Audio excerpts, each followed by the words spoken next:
జనగణ మంగళ గాయకుడా ఘనమగు చరితల నాయకుడా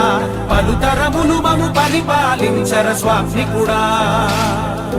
నవయుగ మేధో సైనికుడా సమయము తెలియని సేవకుడా యువన వ్యాంధ్రకు ప్రగతిని చూపర సాధకుడా వైతాళికుడా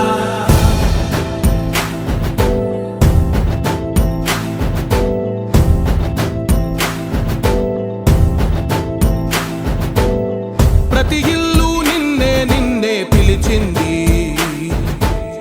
ప్రతి గడప నీకే స్వాగతం అంటోంది